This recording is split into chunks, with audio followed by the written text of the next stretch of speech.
Hello all, this is Akshara Menon from PMS Bazaar. Today we're going to have an exclusive interview with Wright Research. Wright Research PMS is India's premium content and portfolio fund management. They have made tens of thousands of investors fall in love with their quantitative philosophy. Their PMS managing over 50 crore in AUM in 3 months, out and 16% plus outperformance over benchmark. Their edge lies in efficient use of factor investing, market regime modeling, using artificial intelligence in forecasting and allocation of strategies. To introduce the woman behind Wright is Ms. Sonam Srivastava. She's a globally recognized quant researcher with 10 plus years of experience at HSBC, Edelweiss. She's an IIT Kanpur graduate who built a 350 crore plus successful strategy business using quant strategies, which she believes can revolutionize the PMS market as well. Welcome to the show, ma'am. It's a pleasure having you. No, it's great being here as well, Akshara. Thank you. To start off with, 2023 has been a great year for the market, and now 2024 is here. And many are expecting the optimism in the market to continue with an anticipation for Nifty to touch all-time high. So what is your view on the market this year? No, definitely, Akshara. So 2023 definitely was an amazing year, right? And not just for the markets, but for our investors and our strategies as well, right? And I think 2024 is coming at a very interesting time. There are a lot of reasons for 2024 to also be a very good year for the equities, right? We expect the rates to be cut in the US, which will bring in the liquidity into the India market. That will be one big factor that will impact the fund flow. And secondly, the Indian economy, right? If you look at it, it's looking extremely strong, right? The growth rates are high and everybody across the board is raising projections of India's growth. The manufacturing sector remains very strong. And the infrastructure sector is also seeing like a capex cycle uprise, right? So I think it's going to be a very interesting time. But along with these, there are a couple of risk scenarios as well. There is the geopolitical crisis. There is elections that are coming up, right? So there are a few bumps along the way. But I think from now, it looks like a very positive regime for the next couple of years. And short term, definitely, I cannot tell you what happens, but I think it looks excellent in the long term. Okay. And as you said, of course, 2023 was also a fantastic year for IPOs too. Do you expect the flood, the flood of IPOs to hit the market in 2024 as well? Is there any specific sectors in your radar?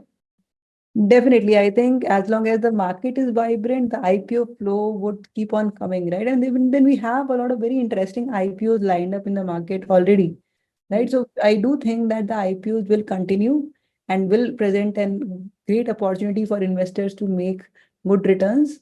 So I would prefer IPOs that are coming from the sectors that are benefiting from economic reforms, from technological advances and consumer behavior shifts, right? So there are, and I definitely don't want to invest into overvalued IPOs, but there are quite a few sectors and industries where the IPO flow would be extremely interesting.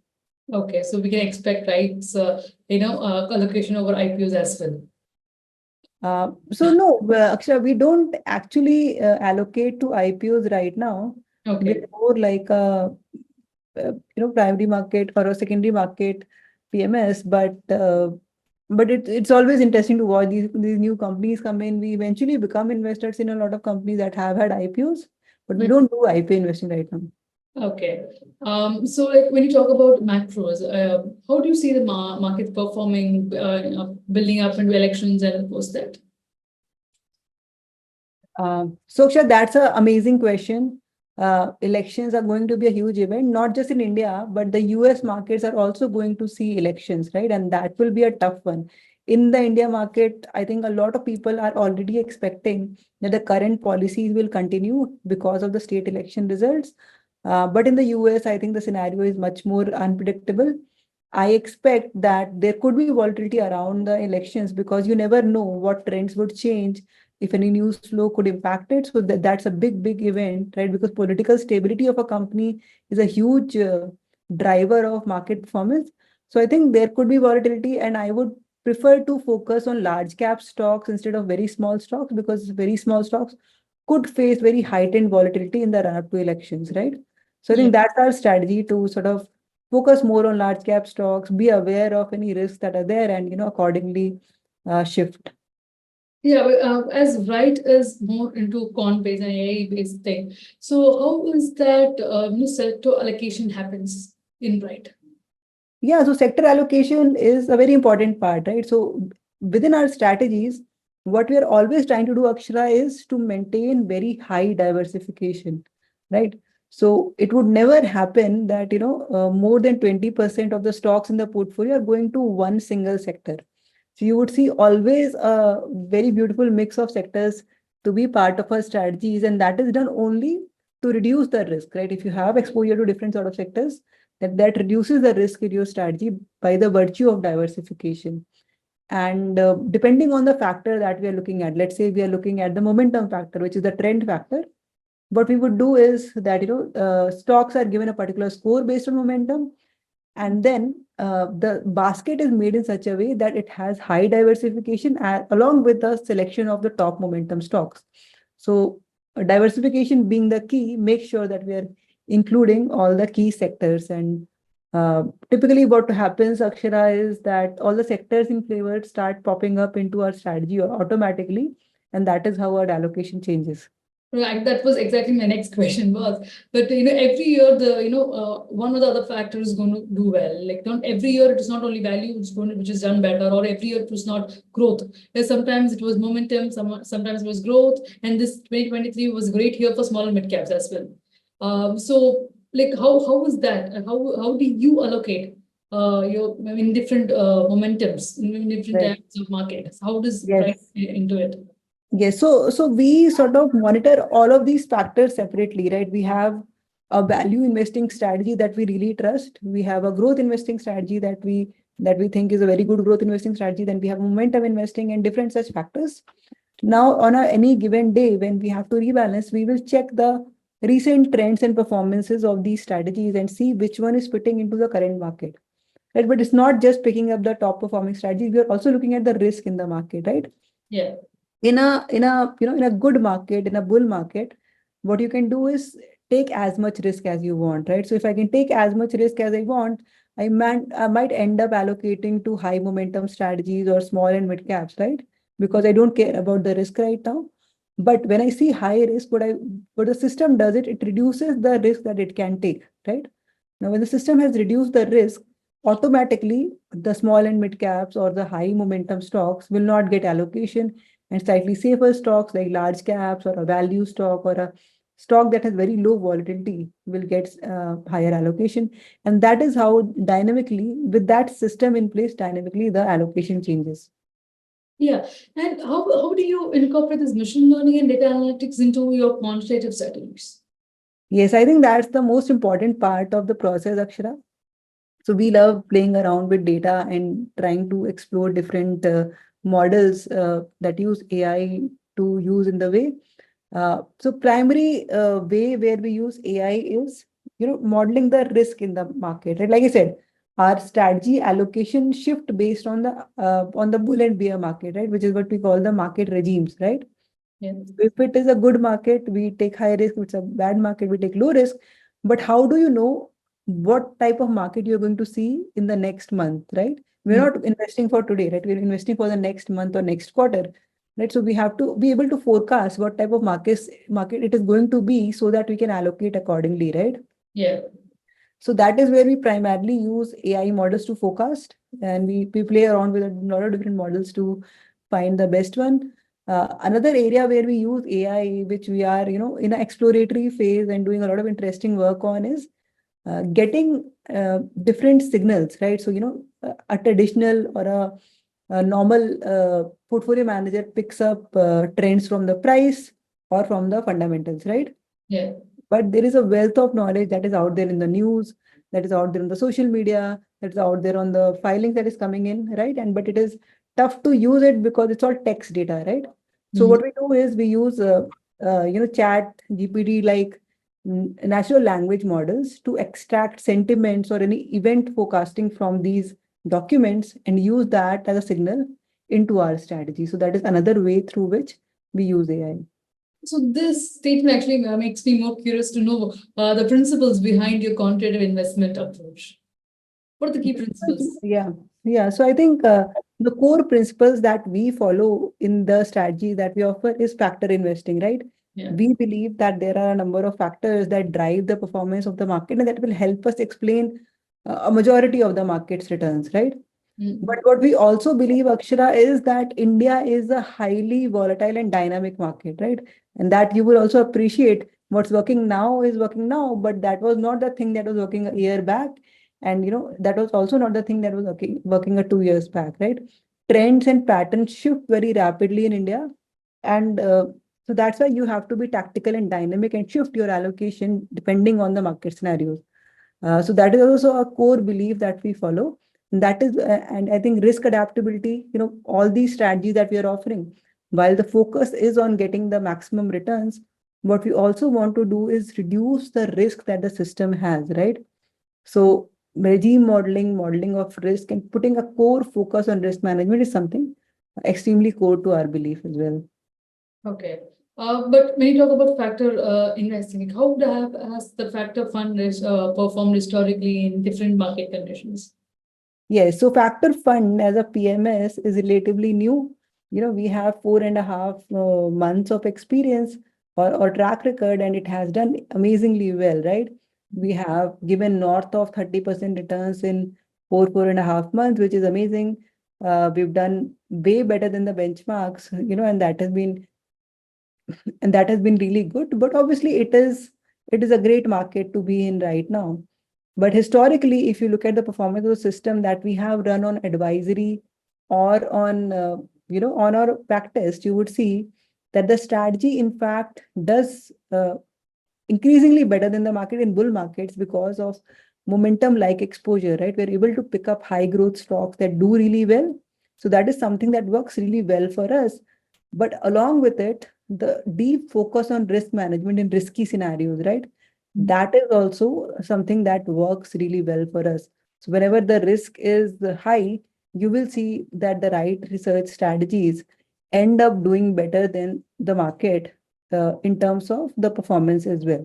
So I think we focus on both of these scenarios, and in most of the years, we expect our risk to be lower than the market and the performance to be attractive.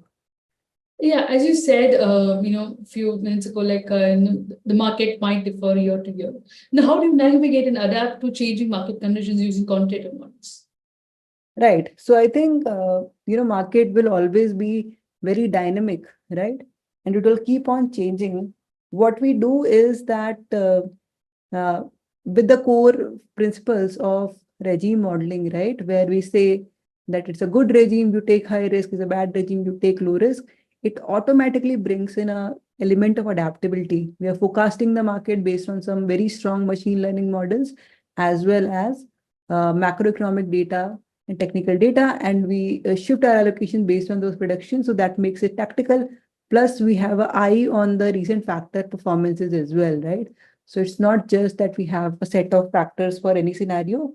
We shift the allocation across factors based on the recent trends also, which adds a dynamic component to the strategy. And you would see our sector allocations and our market cap allocation also shift very dynamically. To give you an example, Akshara, here, till 2022, right, our strategies had more large caps than small caps or mid caps. But since March, very slowly, small caps became a majority, and they delivered a very high return. And now we're seeing some minimization of small cap exposure. So it dynamically shifts and adapts based on the market conditions.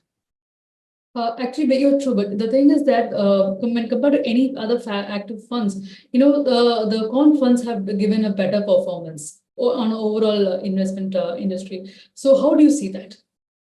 Definitely, see, quant funds have a lot of benefits, right? We are looking at a bunch of factors, and we have a very close eye on the shifting market dynamics through models itself, right? And because we backtest the system, we do a lot of stress testing. So we don't think twice when the model says, it's time to shift your risk, right? We trust the model, and that's why we are able to dynamically adapt. And we are not, I am not using my own bias. I might be biased as a person if I pick a stock, but we are just following along the model, which removes all the elements of bias from the whole system, and our ability to work on large set of data at a very fast speed using machine learning models also makes it extremely adaptable, right? Yeah, very true. Because being, quant-based strategy is always out of bias. The biased data is way more true. And what factors does right factor fund prioritize, and how they are being selected? Yes. So, Akshara, we try to look at everything that we can get, right? Obviously, we don't know everything about the market, but we're trying to explore what influences market returns, right? So we do a research on 300 odd factors and select the top ones that we take into our strategies. And what you see in most scenarios, Akshara, is that momentum ends up getting high allocation across most markets. In risky market, it gets a slightly lower, but in majority of the market, you will see momentum has a high allocation. Along with it, value has a big focus. We have focus on earning momentum, which is investing based on analyst estimates. That is also a very important part of it. Yeah, and that is how the focus shifts across the board. But in certain scenarios, let's say there's a macroeconomic event, right? Then factors that look at those macroeconomic scenarios will end up getting higher allocation. So it is dynamic, and it does have high allocation to momentum, but essentially we are looking and exploring all the factors that we can to make our selections. So when you talk about the stock exit strategy, so how do you factorize that? Stock exit strategy, again, Akshara. So like I said, that every time we are rebalancing, we are looking at a factor, ranking stocks based on it, selecting the best stocks across a diverse set of sectors, right, to reduce the risk. And this exercise is repeated on the next cycle as well. Now, in the next cycle, if a certain stock goes out of the top ranked stocks, or is lagging in that sector, then it gets an exit, right? So that is a signal that comes directly from the model. We don't have any stop loss or exit criteria that is set into the strategy. Okay, like how does the momentum hedged fund capture and capitalize on the market momentum? Yes, I think momentum hedge fund is another interesting one that we have. It focuses on only momentum factor, so there is no other factor there. And because momentum can have a slightly high risk, we hedge that strategy using derivatives, right? So this one captures the trend based on market indicators, right? Price indicators, let's say the momentum in, let's say, the previous trends, or, some technical signals, a bunch of different things are looked at to identify the trend. And secondly, in our momentum factor also, we are looking at something that I call earning momentum, which is analyst estimates, right? So if you look at the example recently, Akshara, there was this stock Mamaearth when it had an IPO, it was falling, but the moment Jefferies as an analyst raised the rating, the stock started trending up, right? So analyst estimates end up having a very high impact on stocks. So we include those type of factors into the strategy itself, which gives a higher allocation to stocks that are getting highest analyst rating. So both of these combined form the basis of the momentum strategy. What measures are in place to mitigate the potential downside risk in momentum-driven strategies?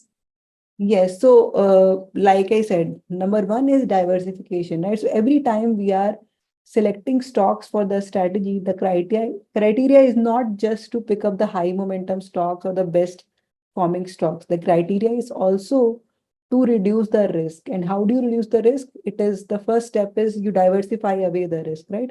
You don't choose all the stocks in one sector or from one business group or from one industry. So diversification is the first step. Second step is that depending on the market conditions, we are reducing or increasing the risk that the strategy can take. So dynamically exposure to risky or non-risky stock shifts. Third step is that we have a deallocation policy and a hedging in momentum also. So let's say there is some sort of a correction that happens, which is sharper. What happens in the momentum strategy is some part of the money is taken out from the stocks, put into cash, and then that money is used to hedge the strategy by buying put options. So that's the third level of risk mitigation that we use. And talk on your alpha fund. Like what alpha generating strategy does the alpha fund employ? Yes, so Alpha Fund is one of our most sought out funds and actually one of the best performing strategies that we are offering. In the Alpha Fund, again, we are following the principles of momentum only, Akshara. It is picking high momentum stocks, but the catch here is that we are picking only 10 stocks. So as you reduce the number of stocks, as you make your whole portfolio very concentrated, what happens is that the return potential becomes very high and also risk becomes higher, right? So for an example, if I have 10 stocks and one stock rallies 10%, the impact on my portfolio would be 1%. But if I have 20 stocks and one stock rallies 10%, impact would be 0.5% only, right? So in that sense, alpha can be very sharp in terms of returns, and also the risk would obviously be high for this strategy. But the principle behind it comes from momentum investing only. How does this fund identify and exploit the mispricing in the market? Yeah, I think that's a very interesting question. There could be mispricing in the market. Stocks end up becoming extremely overvalued, or and they might run up their fundamental valuations, or there could be a news event that is impacting. So, like I said, we are not just focusing on the price metrics. We are looking at different mean reverting metrics on prices as well. Secondly, we are using analyst estimates here as well, right? So you would see analysts revise their estimates whenever they see there is a lot of overvaluation in a particular stock. Right? So both of these things combined help us exploit, remove any mispricing. How do we exploit mispricing is again a very interesting question.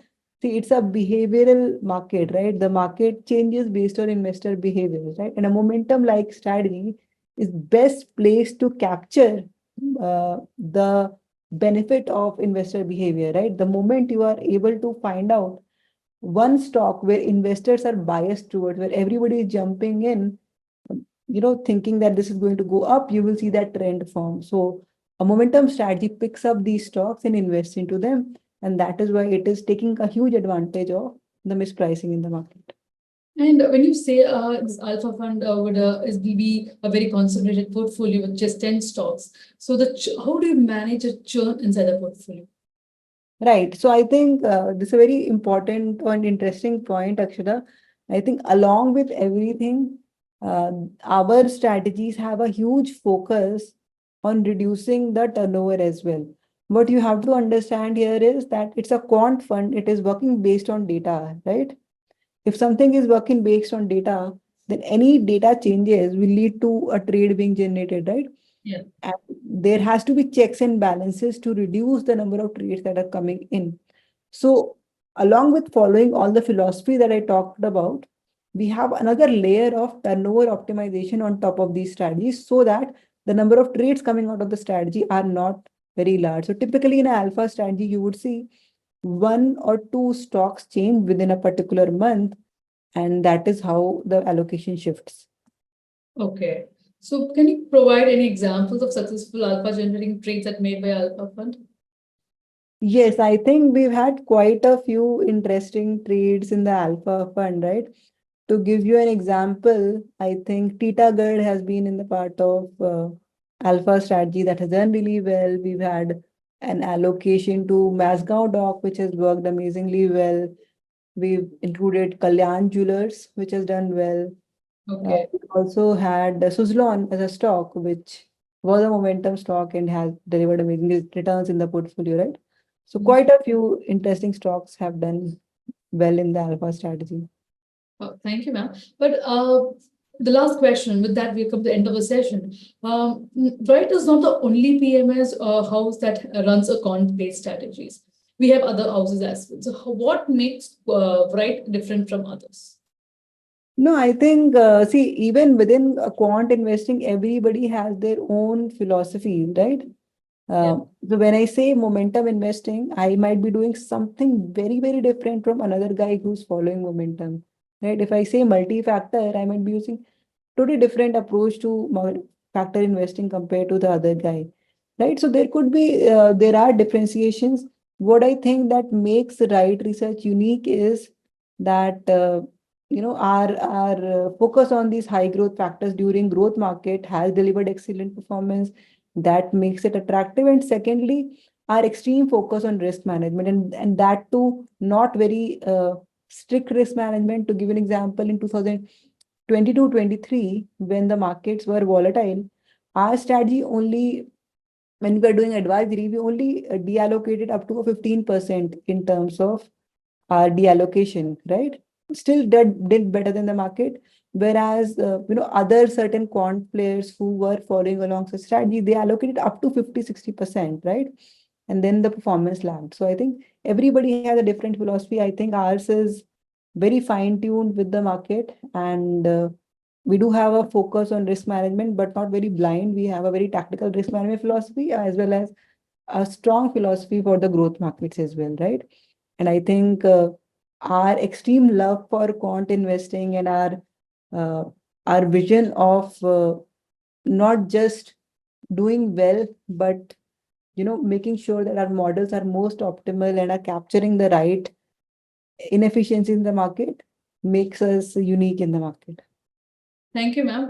With that, we've come to the end of the session. Thank you for giving us an insightful one. This would definitely help audience to know more about Wright and Quant-Based strategies. Thank you for Thanks a lot, Akshay. Thank you for having me.